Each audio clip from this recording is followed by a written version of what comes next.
आखिर प्रयागराज को सभी तीर्थों का राजा क्यों कहा गया है? तो पुराणों में एक कथा मिलती है जिनमें कहा गया है कि ब्रह्मा जी ने सृष्टि की रचना करने के बाद एक यज्ञ करने का निश्चय किए थे। यज्ञ के लिए सबसे पवित्र स्थान की खोज में उन्होंने पूरी पृथ्वी को देखे।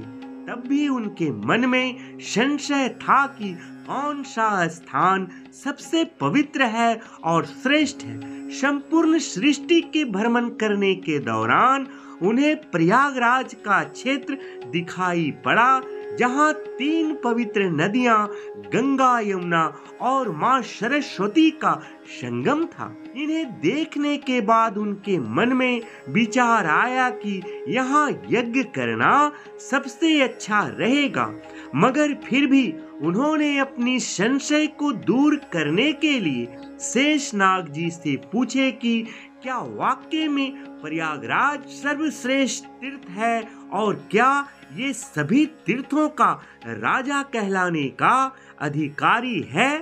श्री ब्रह्मा जी के इस संशय के निवारण के लिए शेषनाग जी ने कहा, हे ब्रह्मदेव, तुला तौलने के काम में आती है।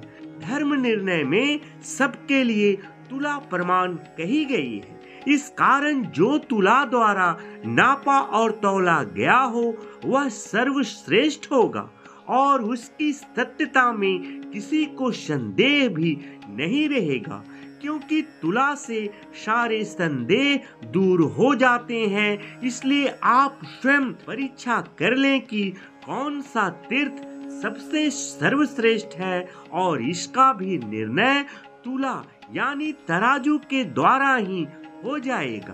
तब कहा जाता है कि उसके बाद सभी तीर्थों को बुलाया गया। तदनुसार एक पलड़े पर प्रयाग तीर्थ तथा दूसरे पलड़े पर क्रमशः सभी तीर्थ रखे गए, किंतु प्रयाग तीर्थ का पलड़ा अन्य सभी तीर्थों की अपेक्षा भारी रहा।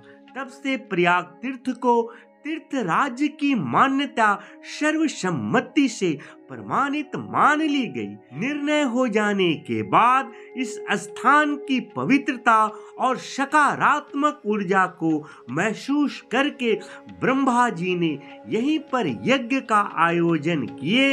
यज्ञ के दौरान देवताओं ने इस स्थान को तीर्थराज के रूप में भी स्वीकार किए और इसकी महिमा का बखान भी किए। इसी प्रथम यज्ञ के प्रा और याग अर्थात यज्ञ से मिलकर ही प्रयाग बना और उस स्थान का नाम प्रयाग पड़ा।